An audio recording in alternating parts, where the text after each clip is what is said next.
Who's the worst Christian apologist you had to deal with? Like flat out, like online or in person, like the worst. Well, David Wood, of course. Which, and I don't deal with him anymore.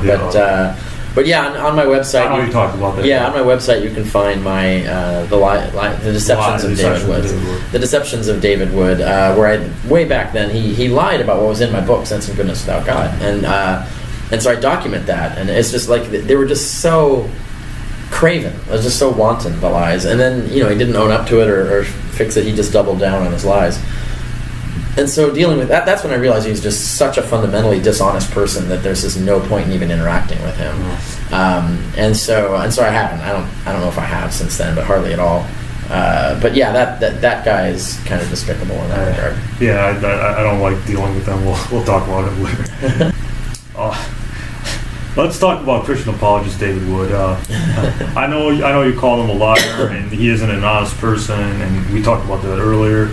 A lot of my viewers actually don't like David Wood. They think he's gone to the extreme in his hate mongering against Islam and atheism and stuff like that. So what do you have to say about David Wood? Would you debate him? Would there be any? Do you have any suggestions to deal with people like David Wood? Because he's getting on the nerves of a lot of Muslims. Yeah. No, I wouldn't debate him because he's so fundamentally dishonest.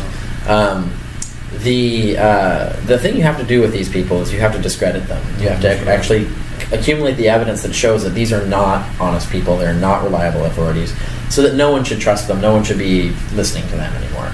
And that's the effective way to do it. You want to discredit them and show, and with honest, true evidence that says, like, these people, like, you shouldn't even be listening to this guy anymore. And that's, I think, once you do that, and then the only people who are going to listen to him are people who already agree with him, who are already hate mongers themselves, right?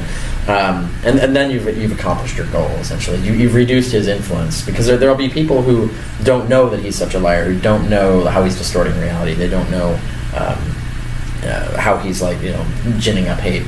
And if you can actually expose all of that, that's a useful service. Actually, he's done that for us, because there's an incident in the 2010 Arab Fest where he purposely had cameras and he was purposely doing stuff to provoke, like, security and stuff like that. So he got arrested, and he made a big deal out of it. Right. Yeah. And he was on Fox News talking about, like, how there's Sharia in America and stuff like that. So he's kind of getting on the nerves. Muslims, and he's getting more popular for some reason.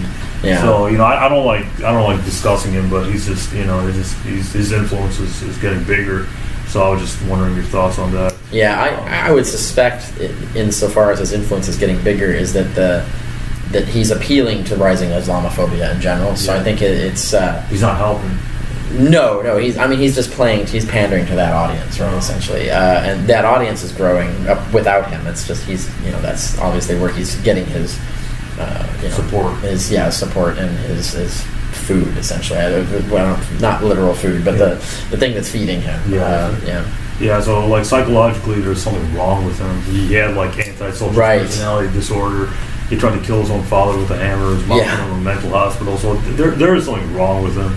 So, I don't blame you for not having anything to do with him. I wouldn't want anything to do with him either.